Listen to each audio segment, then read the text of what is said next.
Hello, hello. You caught me looking off camera for something because, I have so much stuff everywhere. And if you're watching live, happy Friday.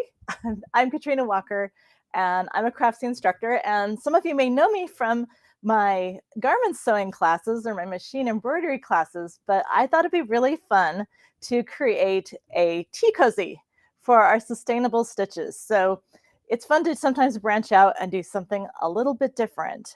And if you're an active sewist like I am, one of the things we always do is we generate a lot of scraps, right? You can't help it. No matter how carefully you try to conserve everything, you generate a lot of scraps. And so I want to teach you a technique, if you haven't tried it before, called foundation paper piecing.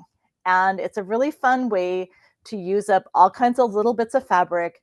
And if you go online to various sources like Etsy, for example, I have a lot of kind of favorite artists on Etsy. There's some pretty amazing, amazing art that you can create using foundation paper piecing. And foundation paper piecing makes piecing even tiny little bits and pieces really easy. So I'm really excited that you're here and for you to learn how to do this awesome, awesome skill. So we're making, whoops, the kimono tea cozy. So I really love Asian textiles, and so I have a lot of kimono scraps. And actually, you can actually buy these in little bits and pieces. So I have various online vendors and things, and sometimes all you can find to purchase of these really exquisite fabrics is just like truly a little piece. Like this is, well, it's a solid color, not very exciting, but 14 by 27 inches. And I think I grabbed it because it coordinated with this one. So sometimes all you have, this is like 6 by 56 inches. So sometimes all you have is precious little bits and pieces to work with.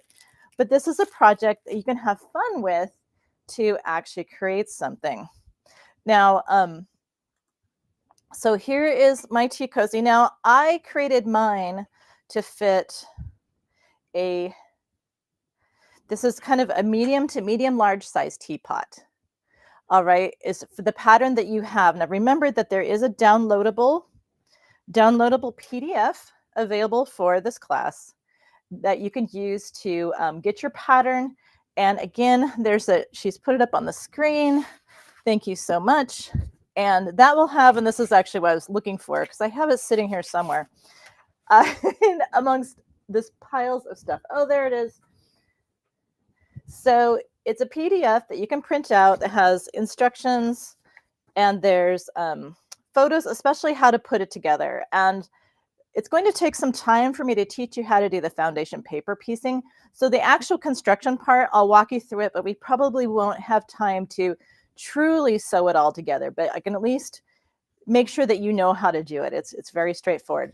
But what's really important is that your pieces in there for the paper piecing, that those are to scale for this particular teapot. And you're going to, when you go to do this, you want to go ahead and print out 2 copies of each. So 2 copies of the sleeve. That means there's 4 sleeves. And 2 copies of, whoops, I'm actually shaking them in opposite order. 2 copies of the actual center of the kimono style design. So, so I'm actually making my kimono teapot.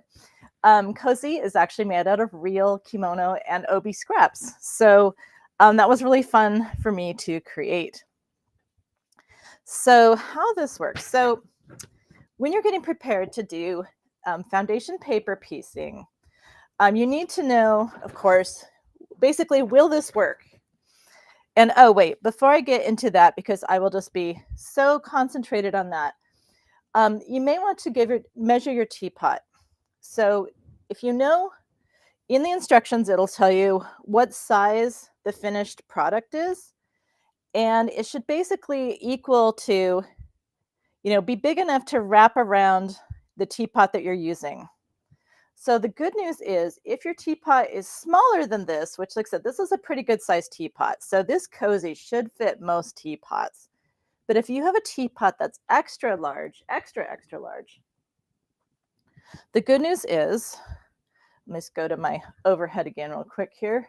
The good news is that this design is really easy to make wider and longer. So if you measure your teapot and you realize that compared to the finished measurements for the project, it's not going to work. It's going to be too short or too narrow.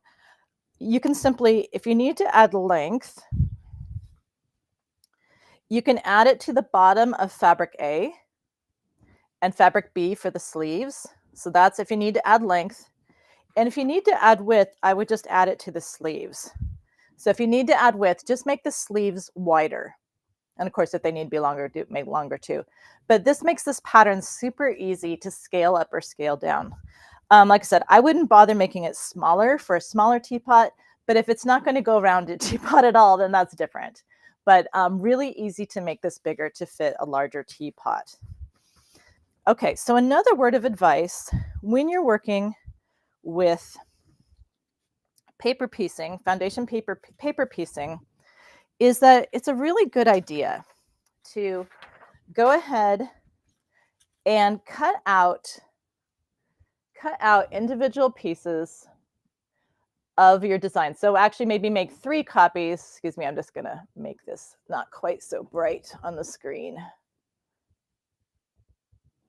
There, that's a little bit better. So once my camera stops shaking. So it's a good idea to go ahead and take those pieces, print an extra copy, and just go ahead and print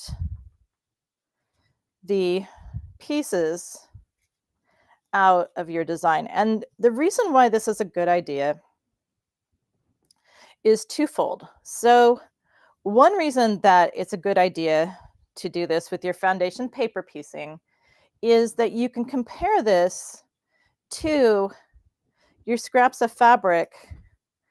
And for each little piece, you need to make sure that the fabric is big enough to cover up that section of the design, with preferably at least 1/4 of an inch to spare. So obviously this piece is plenty big to use for piece number 2. All right, so that's one reason to use it. Another reason to use that is that if this is super scary, like trust me, you're going to be surprised how easy it really is.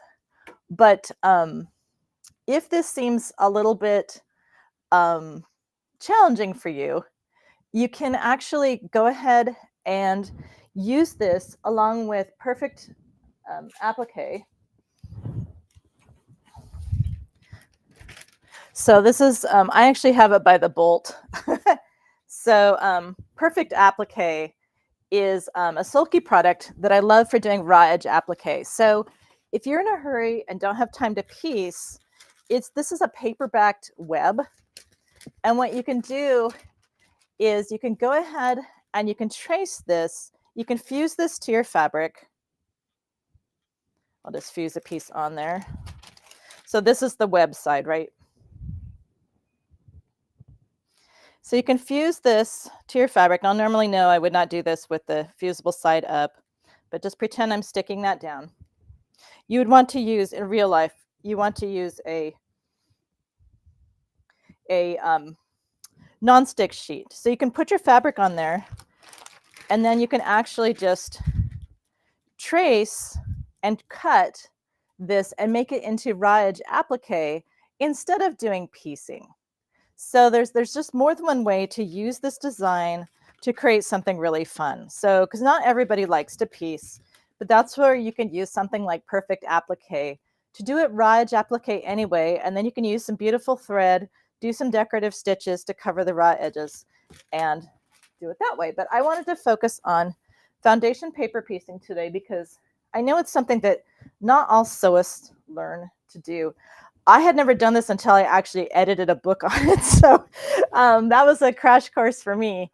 It's kind of funny how you learn to do stuff. And, good morning, everyone. Well, I say good morning because it's morning here in Washington State where I'm sitting, but it's nice to see all of you popping up in the chat.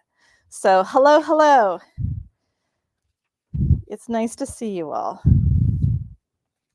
All righty. So let me get my piece this together. So I'm going to start off with my main center section. And we can just ignore a lot of this. We're just concerned with the actual size of our project. So to start with, we're going to start with piece number one. And what you want to do is, number one, of course, you have to make sure that your project is actually going to fit. Now, when you're using some of these vintage kimono fabrics, I will warn you that they can be, these are real fabrics, so they can have damage in them. And actually, I'm going to use the sleeve first to demonstrate how to do this, just to make it easy. And I did actually cut my sleeve section, trim the paper a little bit, but you want to have at least 1/4 inch around it. But the first thing you have to do is you have to double check. It's like, okay, is the fabric going to fit? And what we do is, I'm going to put this on my main camera here. So believe it or not, it helps to have an overhead light so that you can lift this up and look through the paper to make sure, you just want to make sure that it's all covered. That fabric is covering up everything with some space behind it. Okay, so that's the key here. And I want to make sure that it extends out at least 1/4 inch past this line. So this is one of those things, bear with me, because it's actually harder to explain than it is to actually do. So I also want to make sure you actually want to have this wrong side toward the paper.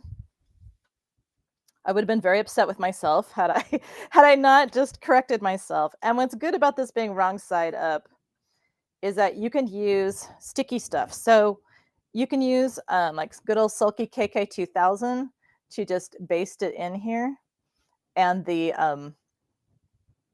baste it on here, you can use a glue stick. Oh, and I have a question. The question was asked, what's the use for a kimono for the teapot? Well, that's an excellent question. Well, this is actually called a tea cozy. So a tea cozy is used, so here's my good friend, the teapot, and a tea cozy is used to keep your tea warm. So you put your cozy over your teapot and it keeps your tea warm much longer than if your teapot isn't all snuggled up in a cozy. So I just happen to make my cozy look like a kimono because I'm actually recycling scraps of kimonos. So I thought it would be kind of fun. I actually wanted to make the tea cozy actually kimono shaped, but I had a hard time getting it to work with my particular teapots. So we're going with more of a traditional cozy design. They usually are just kind of this, sometimes they're a little bit more of a half circle. Mine's a little bit more of a rounded rectangle, but this is what a tea cozy is. It's just literally to keep your teapot nice and warm. And this just happens to be a design for that. Okay, so excellent question. It's a tea cozy. All right, so our paper piecing. So I don't really want to spray KK2000 right here. So I'm just going to put a little bit of, just a tiny bit of Elmer's glue stick, and that will just help keep this from shifting around. So this is wrong side up. And by the way, so I've actually reinforced, stabilized. You could even call it interfacing, but this is actually stabilizer. I'm using, it's called Soft and Sheer Extra. This is a permanent cutaway stabilizer, and it's called Extra because it actually is an iron-on. So this is a permanent iron-on stabilizer, and this holds it all together. So, oh, hi, Don, my fellow Eastern Washingtonian.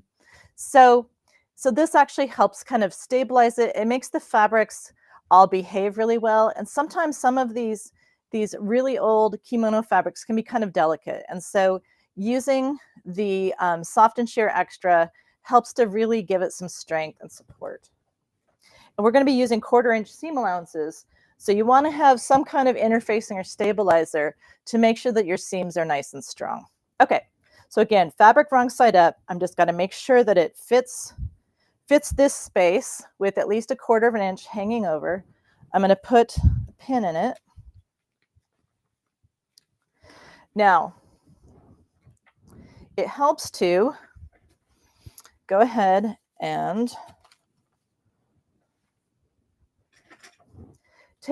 and you want to be able to fold back on the line. So I'm going to take my ruler, and this is called a hair marker. And interestingly enough, this is actually a kimono maker's tool, but it also works really well for creasing fabric and paper. So by using it on that line, it makes it really easy for me to fold this back. And then I can go to my cutting mat, and I'm just going to trim this down to 1/4 of an inch just to make it a little bit easier for me. Let's see, make sure you can see that. There we go. Okay. Oops. Helps if you take the guard off. Okay. So 1/4 inch. Okay, now I need my fabric for number 2. So this is the seam I'm working on. So I'm going to take my second fabric. In this case, it's just going to be a piece of white fabric. And I want this right sides together with my other piece of fabric. It's hard to tell with the white, but this is the wrong side. The stabilizer makes it a little easier. But I'm going to line this up. Now, sometimes you'll have a complex design, and it might be hard to tell, is this really going to fit this once the seam is sewn? So I like to, if I'm not sure, I like to go ahead and pin on the stitching lines. So these lines, anytime you have a line between, say, piece 1 and piece 2, that's your stitching line, all right? And so if I pin on the stitching line, then I can fold this over. Number 1, it helps me to double check, is it really right sides together? And then I can actually hold it up to my light. So I have my overhead light, and I can hold up to my light. And when I hold to the light, I can actually see through the paper and make sure that it's covered. I mean, you can tell that this is covering the whole thing. But this is just, again, I'm teaching you how to do this. And sometimes with foundation paper piecing, you want to make sure that you can actually, it's going to cover it all up, because otherwise you'll be very upset with yourself when you go to fold it over and realize it didn't cover all the edges of your design. All right, but mine's going to work. So I'm just going to put another pin in to hold both pieces of fabric together. Now I could pin along the line. I generally don't. I usually just want to hold that other piece of fabric in place. All right, then I'm going to go to my machine. You want to sew right on the line. Now I've also gone ahead and I've shortened up my stitch length to about 1.5. So 2.5 is kind of typical stitch length. I've actually shortened mine to about 1.5. And it's a good idea to start. You can start and finish oftentimes your seam about 1/4 inch on either side of the line. Okay, so you don't start and stop right on the line. Oops, and I need my glasses. Make sure I'm actually stitching accurately. So the whole point of foundation paper piecing is that you're always sewing on the drawn line on the paper. And this makes it really easy to be accurate, assuming you can actually see what you're doing, right? So again, I've shortened up my stitch length to 1.5 instead of 2.5. Some people will go even shorter than that. But I usually find that that's doable.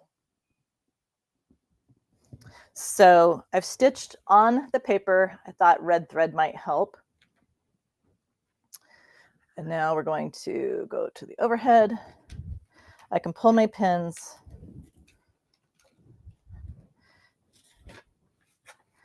And I can go ahead and press that.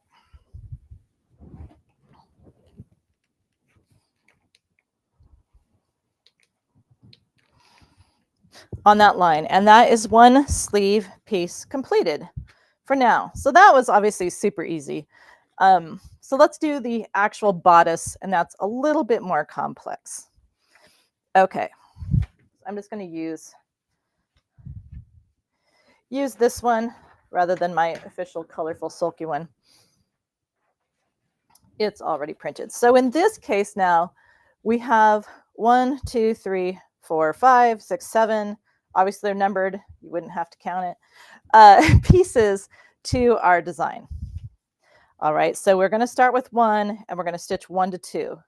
Then we're going to stitch 2 to 3, 3 to 4, 4 to 5, 6, 7 is how this works. And I know that probably seems pretty straightforward. All right, so just like with my previous piece, I need to make sure. Now again, I have these pieces here, but I can also use, if I'm not sure whether something's going to fit, I do of course also have my little pre-cut pieces I can use to audition. So this is really good. So here we go. So again, wrong sides against the paper. Wrong sides against the paper. And oh good, you can kind of see kind of the shadow of the cloth through the paper. You can kind of see that. And that's what I'm seeing when if I hold it up to the light.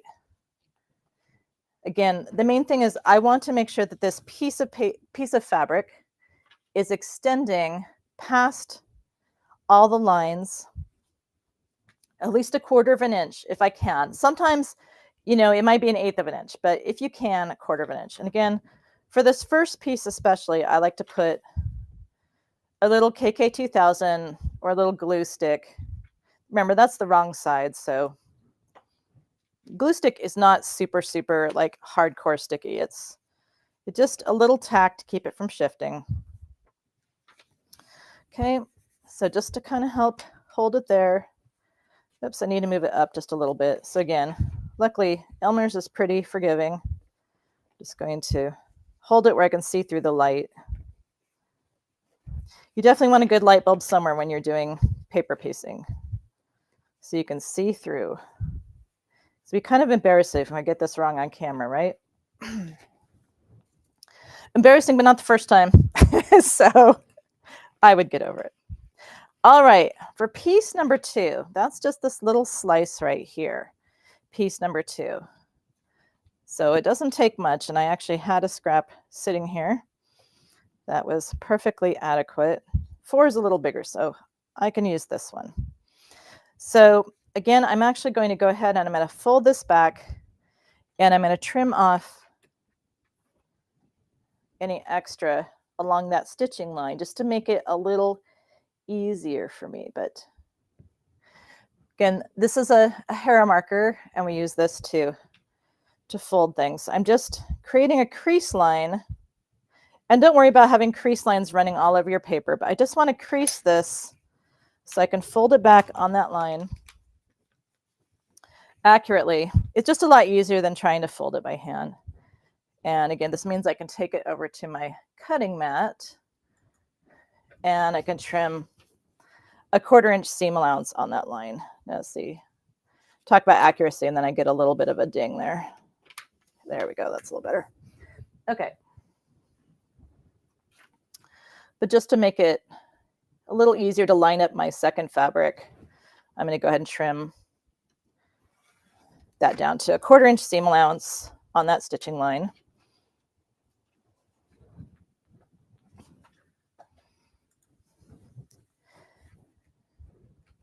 Because I need to place, pardon me, my fabric for number 2. So again, right sides together when we're sewing.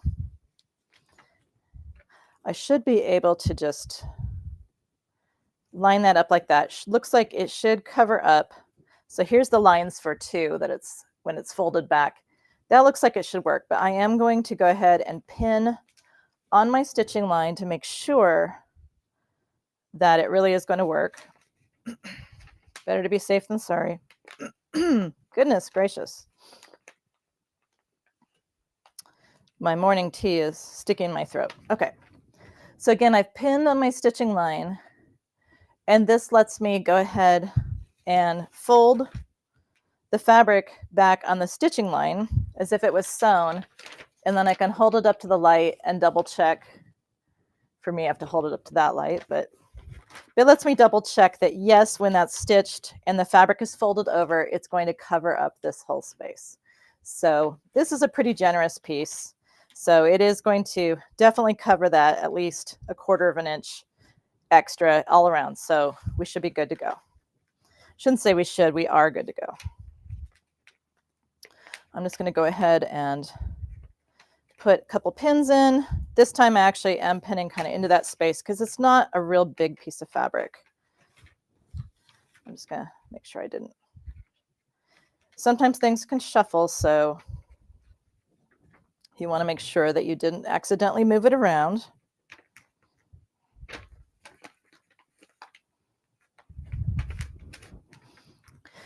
And you might be thinking, well, gosh, I'm not a quilter and I don't drink tea. So why would I ever use this? Well, remember that the cool thing about foundation paper piecing is that it makes it really easy to create all kinds of really intricate type of designs. So think about that. So think about, wouldn't it be cool to do, for instance, a bag or a jacket or just about anything? You can take a beautiful paper piece designs and piece something really interesting to give that a little bit more pizzazz. So I like to borrow from all different disciplines, you know, whether it's quilting or knitting or whatever, sewing, embroidering. We can all borrow from each other to make really awesome stuff. But again, what's really fantastic about foundation paper piecing, and I am extending, you notice I didn't start right at the beginning and I extended out past it a little bit. So that gives you a little insurance so that you don't act, if you start and stop on the line doing this, then you can have problems with the seam coming undone. And you don't want that because it will make you very unhappy. Okay, so I want you to be happy sewists, not frustrated sewists. Just gonna get in here with my, okay. So there we have piece 1 and 2 sewn together. So I'm gonna fold this over. Now, if I needed to, I could, at this point, this is actually a straight edge scrap, but if I needed to go ahead and retrim this into a 1/4 inch seam, I could. So you can do that after sewing the seam as well.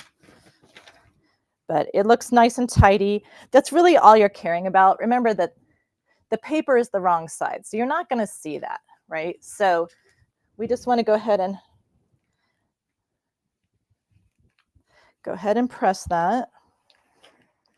Now I did give it a little shot of steam. Be careful, some papers don't like, this is a really dry steam iron. It's like a little steam generator. So it's not wet, real wet steam. So I probably shouldn't have done that because it's a bad habit. If you just have a regular traditional home iron, that's probably not a good idea. Okay, so normally don't use steam. Okay, I'm cheating because I have the right tool for the job. All right, so now we need to sew piece 2 to piece 3. Like I said, it's harder to explain this than it is to actually do it. So I am going to start by making my crease. Try to do it without sticking my head in the camera. So I'm going to move this around. But I probably will anyway. There we go. So again, I use the hair marker just to help me make a more accurate line, and it speeds up the process of folding this paper back. So you can see I have a lot of fabric sticking out past my number 3 line here, or my line between 2 and 3. So it really will be nice to trim off some of that extra for the next seam allowance. So let's do that.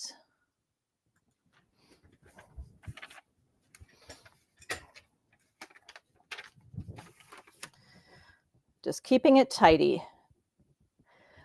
Sometimes some artists will simply, if they're just doing a little tiny piece that they're piecing in, they won't necessarily bother cleaning it up too much if there's just a small scrap. But I need all the help I can get when it comes to accuracy. So, you know, you do what you need to do.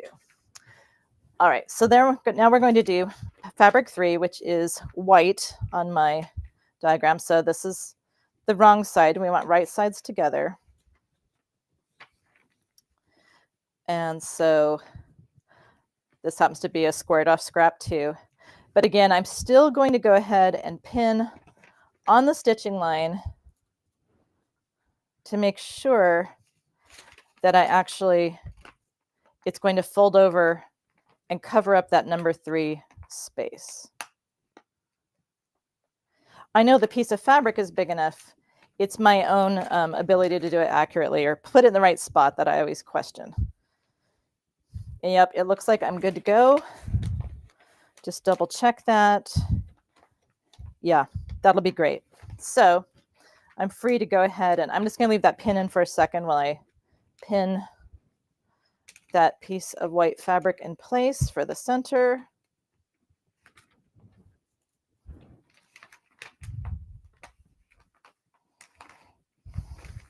Okay, now I can take out that pin, and we're going to go to the machine and we're going to stitch the next seam. So this is what it's all about, is you simply want to place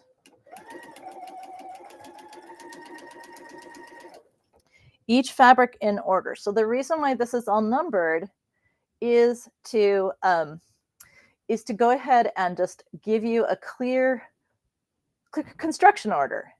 That's really important. Now, I will warn you, I actually saw an interesting article the other day about people using AI to just crank these out, and they're not actually physically possible to sew. So double check. It's good to check. Usually if it's a real foundation paper piece pattern, there's generally a sewn sample of it. The AI pictures usually look a little too perfect, or like the eyeball of the lion is perfectly round. Well, it's pretty much impossible to get a perfectly round pieced item in paper piecing. So that's kind of a giveaway. So I just want to warn you, there's some beautiful stuff out there that isn't actually real. so watch for those. I never would have thought of it if I hadn't seen that article the other day. So just make sure that you're actually getting the real thing. So we're going to pull the pins. And again, we just double check. So here it's all starting to take shape on the back here. And of course, I can hold it up to the light and make sure that, it definitely fits all of the spots. And so it just keep going like that. I want to get on to some of the kind of construction elements of this. So I'm going to show you one that's already been pieced.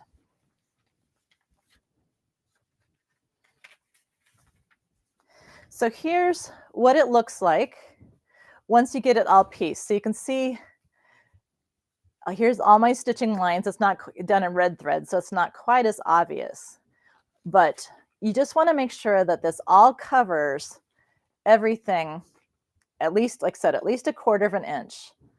But following this process makes it super easy to go ahead and create, that design. And there it is. So once you have this all pieced together, obviously the last 2 seams are the easiest because they're just big old rectangular chunks. But even these little the little kimono sash, or the what I say, basically the lapel of the kimono, it's all very easy because it's just paper piecing. So I wanted this to be a really simple design for those of you who are new to this, to make it easy for you to construct. Okay, so before I can put this all together, now, of course, we have this part, and then we also have a sleeve, right? So we pieced our sleeve. So we need to trim down these pieces so that it's 1/4 inch seam allowance around each piece. All right, so let's go do that.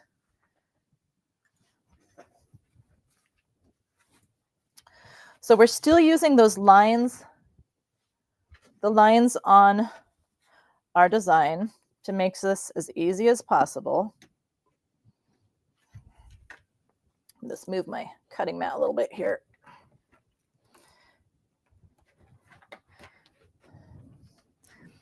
Okay, well, that's a little too far. There we go. Okay, so I'm just going to use the lines on my design because I know they're more accurate than sewing, at least my sewing. Okay, I can sew very accurately when I want to, but this makes it easy so you don't have to worry about it too much. So I'm just going to cut 1/4 inch seam allowance all the way around my design.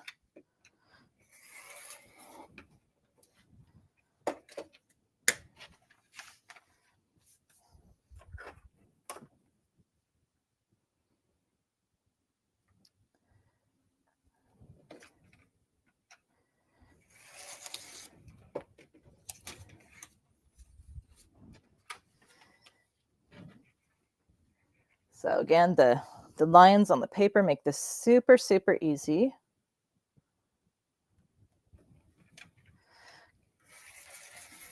As long as you have enough fabric hanging over the edge, you're good to go.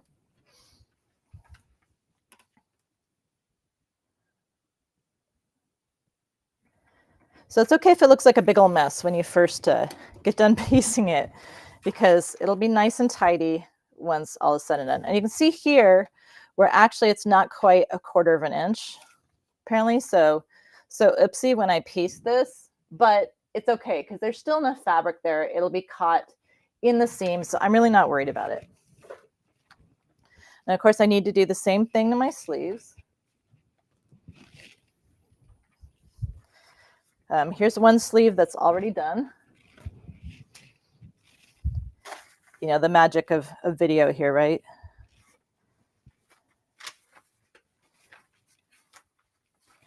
And so I would do that to two sleeves, cut around it just like I did for the bodice, right? So I have one already ready to go. So here's a section and 2 sleeves. Okie doke. So now to put this together, pretty straightforward. So again, we have the sleeves. Now the sleeves, remember the white part goes on the bottom. And so just as any other seam, we're going to line this up and it should all match up. Unless something went really weird with your printer, it should all match up. I'm just going to put a couple of pins. You're not supposed to pin in the air, so you may have to adjust that one.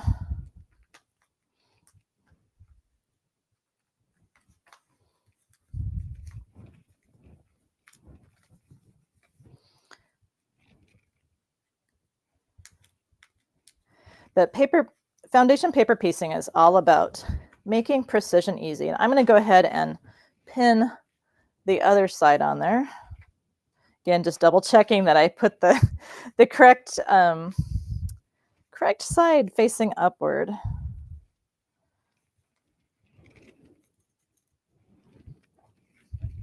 And of course, my stitching lines are already on there.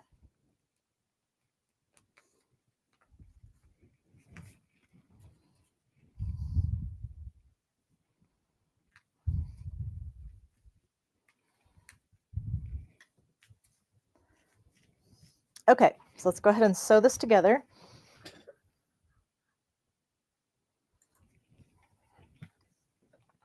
So again, I'm using basically a 1/4 inch seam allowance, and my stitch length has been shortened. So it's been shortened to 1.5 instead of 2.5. And some people will go even shorter than that. Some people will go clear down to 1.0. But I personally feel that this is perfectly adequate.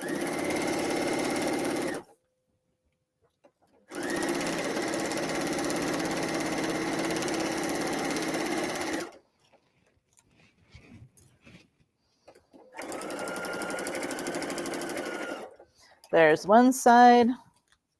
Let's do the other side. You don't necessarily have to do directional stitching like I'm doing, but it's a habit, so I just do it that way. Either way, you're stitching on the paper lines.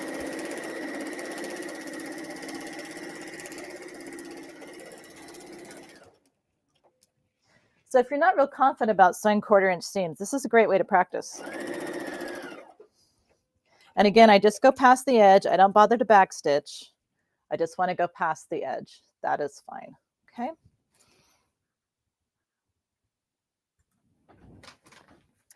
So there's my design. And at this point, I can go ahead and I can take off the paper. Yay!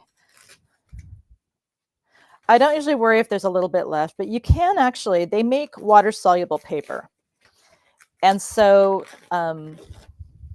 there's actually a way, I have figured out a way to do paper piecing that's reversible. And in that case, I use a water-soluble paper and a different stitch technique. But if it bugs you to have little scraps of paper in there, like I said, you can purchase and print on water-soluble paper. So that's always an option.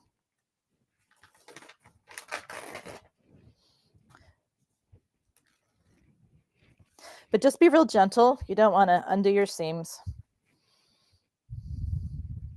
If you have to, you can kind of fold on the line to get it started. And it helps to tear toward the end as opposed to starting at the edge. Like start in the middle and work your way toward it. That way you won't accidentally pull on those seam ends. And yes, you know, you could backstitch too, but usually when we quilt, we don't backstitch. So I'm not in the habit of doing so. You can also put your finger on it just to kind of hold it there.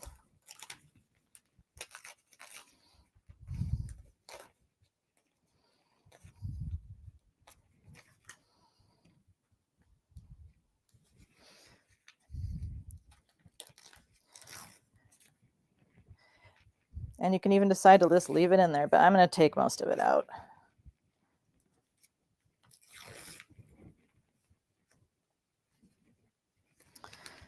Come on out of there.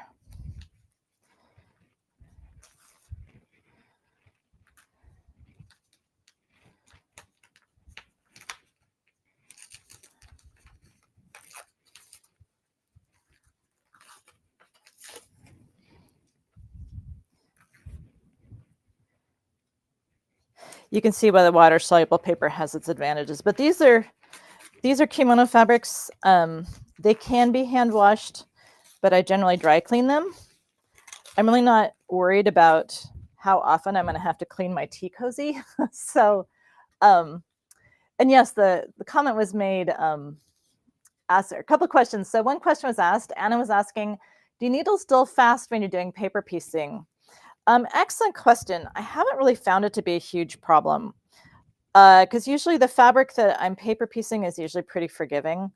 But, you know, when it comes to needle sharpness, that's something that, you know, I kind of sew with my ears in the sense that if it seems like the needle is laboring, or if I can hear it, you know, if it starts getting loud, if your machine is loud, it's usually not your machine, it's your needle.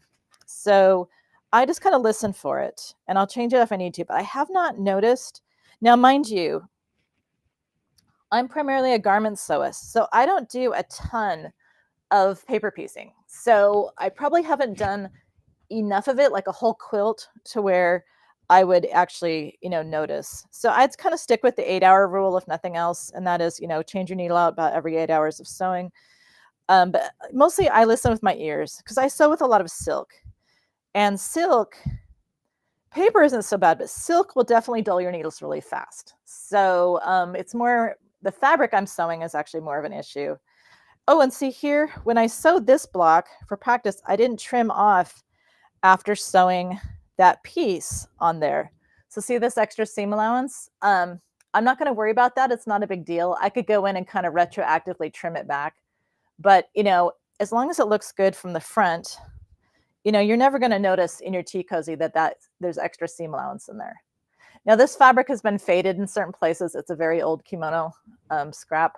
So, but also just to reconfirm that, see, every piece of fabric that you can see the back side of has been reinforced with either, now this obi had already been reinforced with a, this would already been reinforced with fusible interfacing. So I didn't bother to put the stabilizer on it. Don made the comment that design would be fun for quilt blocks too. Absolutely. You can certainly use it to make a quilt. And the comment was asked, I think this is perfectly legitimate. Why would you even sew over paper? Taking it off is a hassle. Well, that's why I mentioned, for one thing, you can get water soluble paper.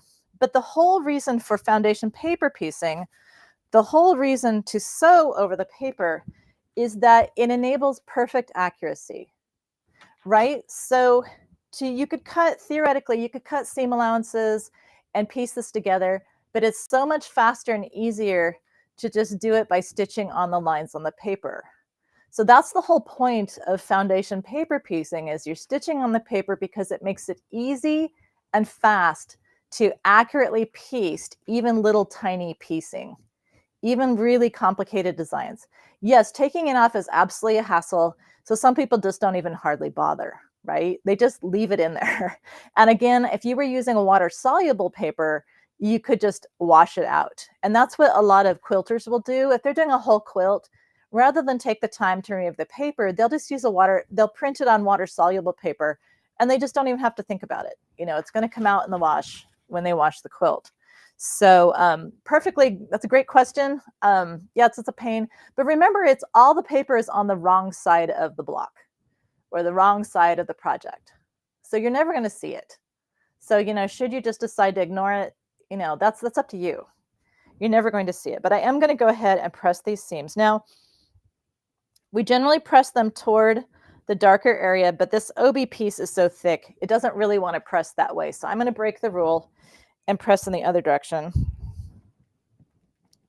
just because that's what it wants to do. And my iron timed out, so it's going to take just a moment here to heat back up again.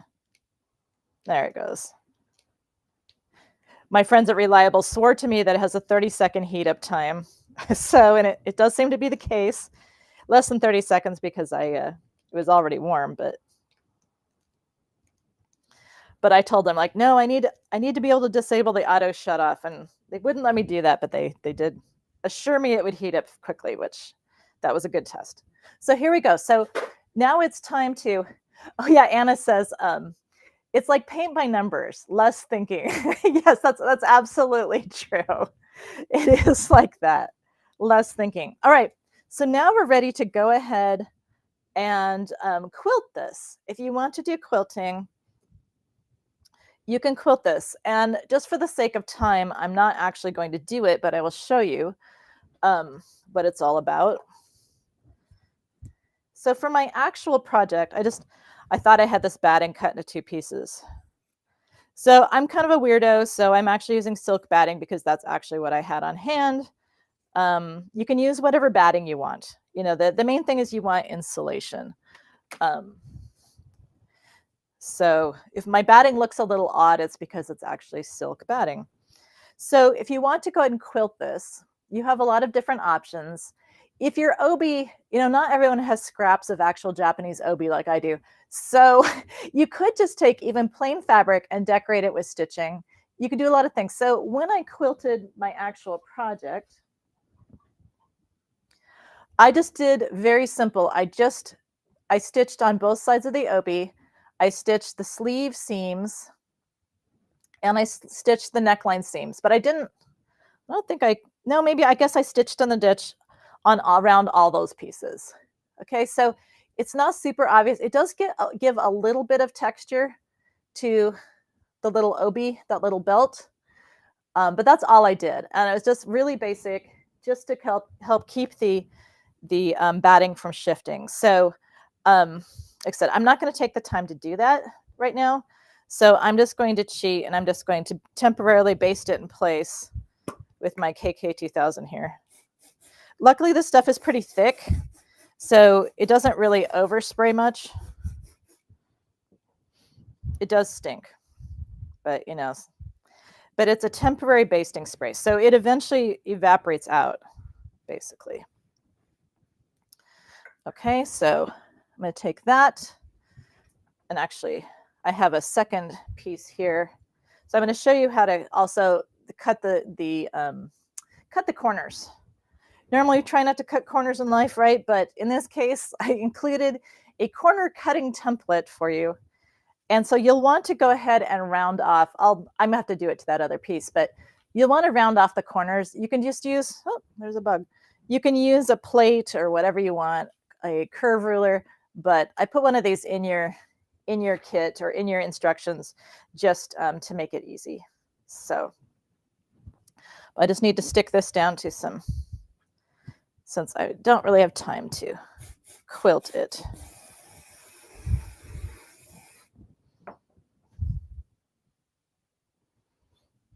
This will just keep it from shifting around too much till I get it all sewn together. Oops. Did I cut this one too small? Oh, it'll work. Okay. Good deal. Okay, so let's go over to my cutting mat. And I need to cut some corners here.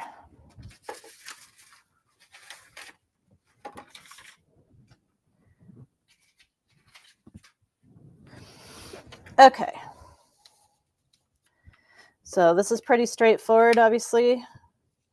Just going to, whoops, retract the blade. Let's see, can you see that? Not quite. There we go. That's better. All right.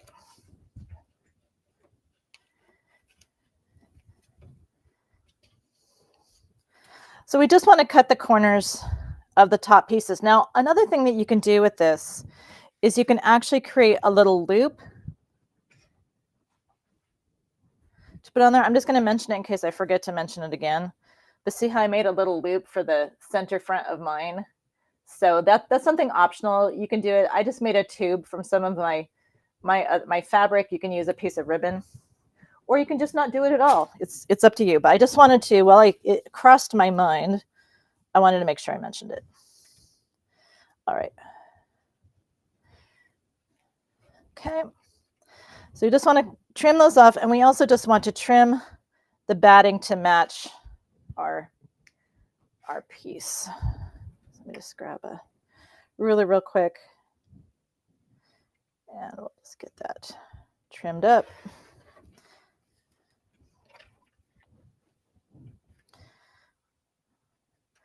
And then we can sew this together.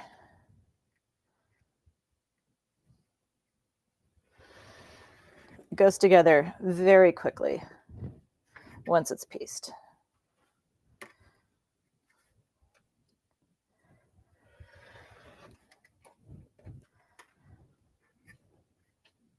Oops, move. Okay, there we go. And yeah, I really do talk to myself. What can I say?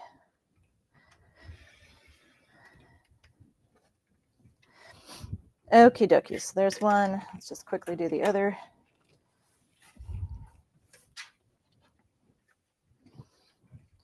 I'm just gonna cheat and just kind of roughly hack at this one.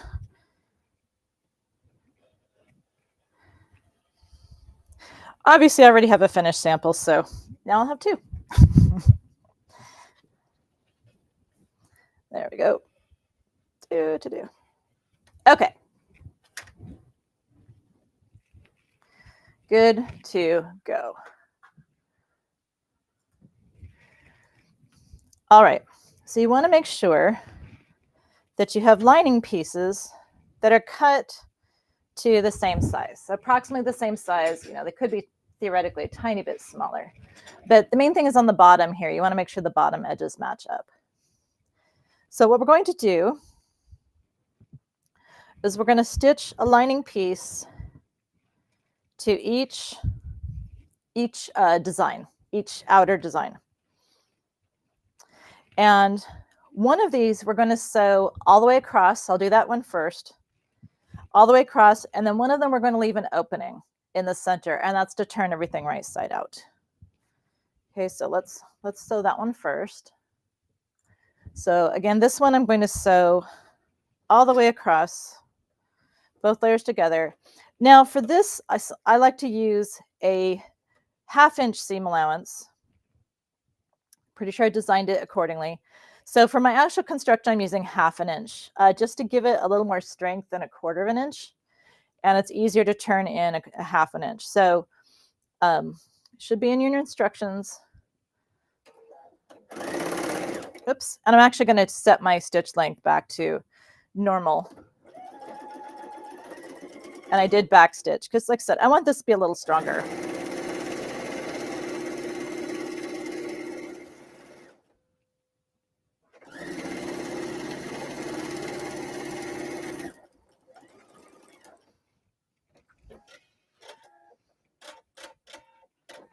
Okay, so there's one.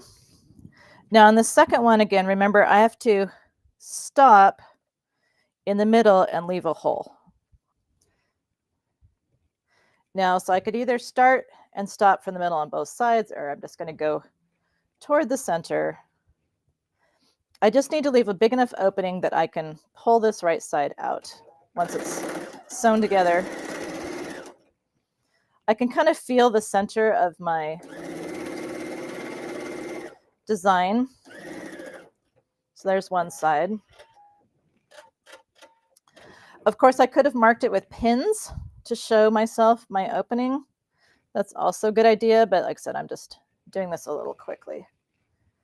I just want to make sure I can get my hand in there. So better leave the hole a little bit too far open. Oops, I didn't backstitch. Oops, go forward.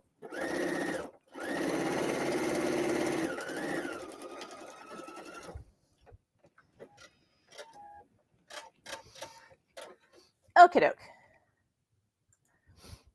So here's my two pieces. So here's the one with an opening in it, and looks like I can get my hand in there. That's good. And then here's the one that is not. Okay, now we can go ahead and press that. Would be a good idea. And I usually press it first toward the lining just because it's easier.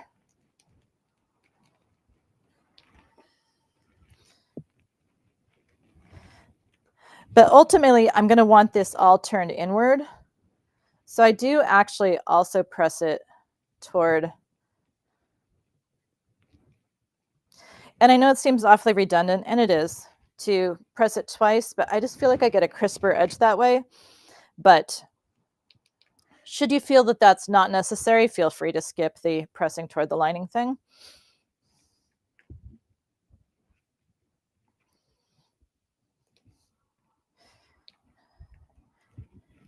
It's truly the end result that matters. So now on the one with the opening in it, I am going to skip the first step on this one, or the first press, just because time commitments.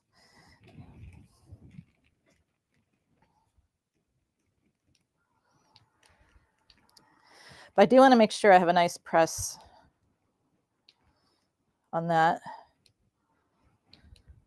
to make it easier for myself to stitch it closed, or sometimes if I don't have time or I'm just feeling extremely lazy, I just use fusible web to close it up. So it just depends on what mood I'm in, but you just want it to be a nice press, make a nice straight opening.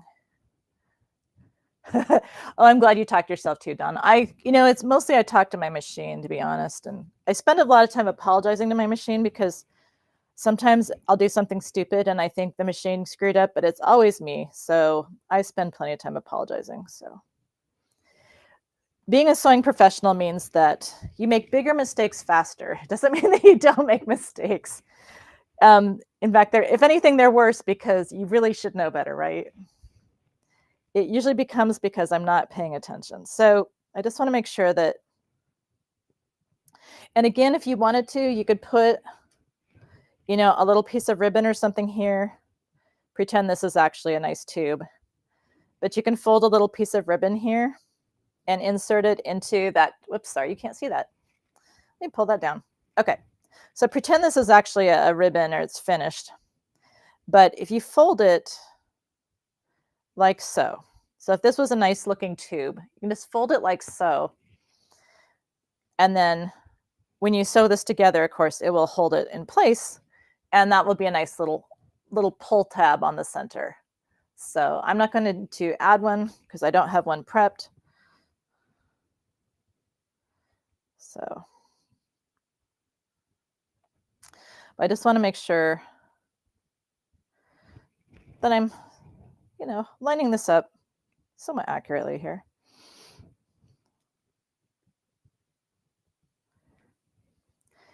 I did my best to piece it accurately. Least I can do is line it all up when it comes time to put it together, right? So we'll use pins.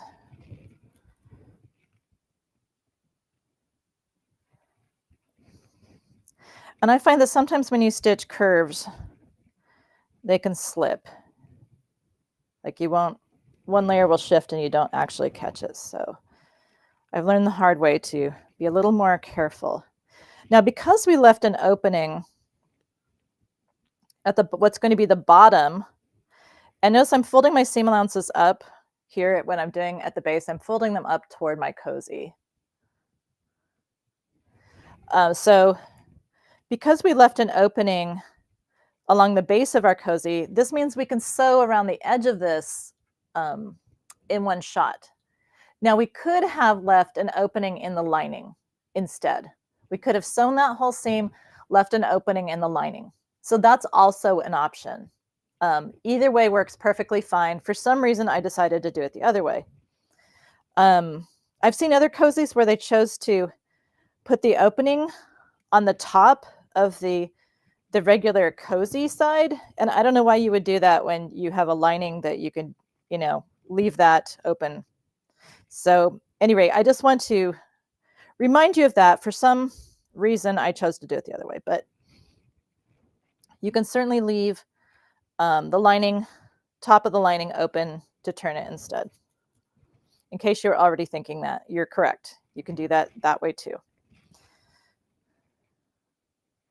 Again, it's the finished result that matters. So there's more than one way to boil a potato, as I've always been told.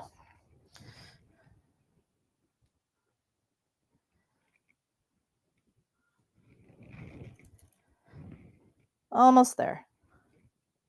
I know watching someone pin is kind of like watching paint dry.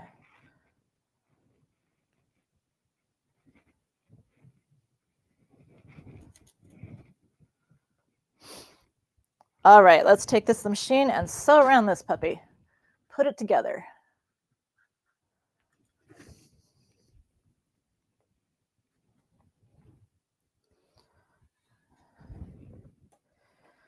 So again, I'm using a 1/2-inch seam allowance for this. Now, if I wanted to, once I sewed this, I could also use a serger to finish the edges. I'm not too worried about the durability of my tea cozy, so I don't bother. But you could do that. You could also be more accurate sewing your 1/2-inch seam, but let's just put a needle down. It's a tea cozy. It's not a space shuttle. Okay.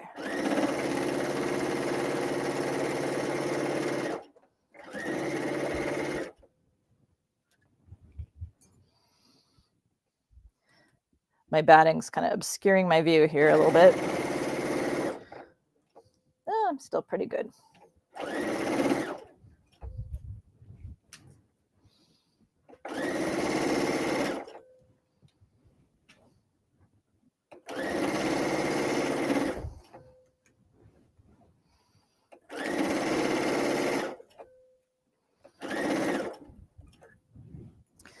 One of the reasons I like these extra fine flower head pins is that you can see this one's kind of beat up. If I do forget to take it out while I stitch, or if I leave it in there on purpose because I really need that pin holding it all together, it doesn't break it, or it doesn't usually break my needle. It might dent the pin, but it doesn't bend the needle.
Okay, so we've sewn all the way around it. Let's go ahead and pull this open. It's like, oh, that's not the right side. There's the opening. Okie dokie.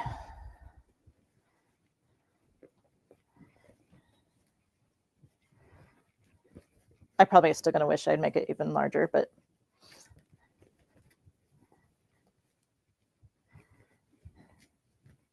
the larger the hole, the larger the space you have to stitch back together. So I try to make it as small as I can get away with.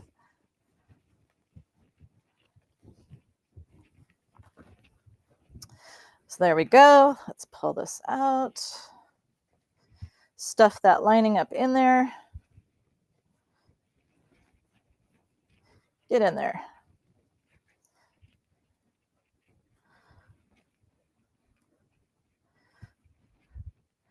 Woohoo! You just want to take your fingers and push out those corners.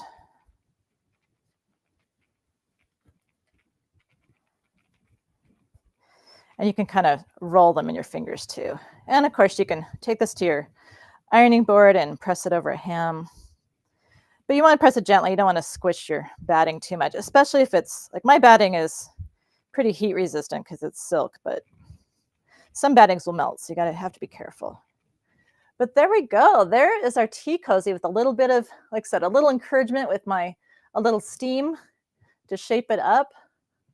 But it really goes together very easily. And that opening, so here's the opening. So you can either slip stitch this closed by hand, or you can, sometimes, I'm not kidding, I will just take a little piece of fusible web and I will just fuse it closed. And I don't think anyone ever notices. So you could also choose to top stitch around the bottom of your cozy to hold everything in place as well. So different things you can do.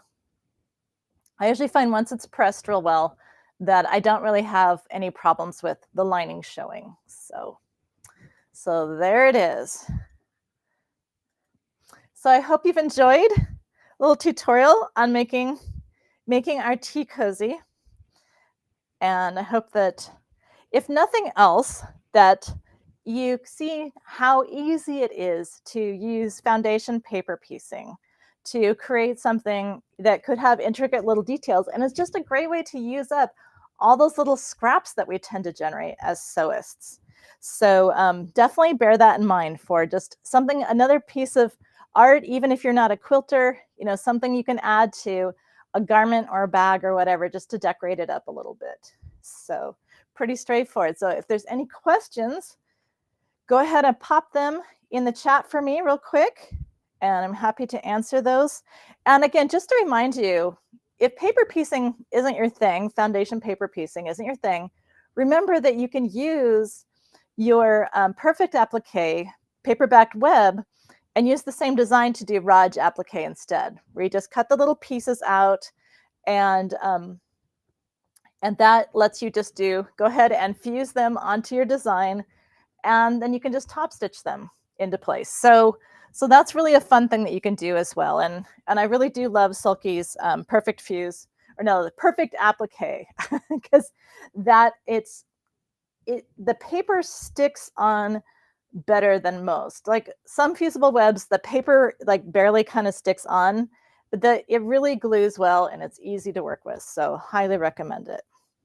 Okay, so I don't think I'm seeing any questions unless my friends back in the studio have something. I'm not sure why I'm so dark today. maybe it's because it's kind of still dark outside. I don't know, but anyhow, thank you for stopping by, and enjoy your kimono tea cozy.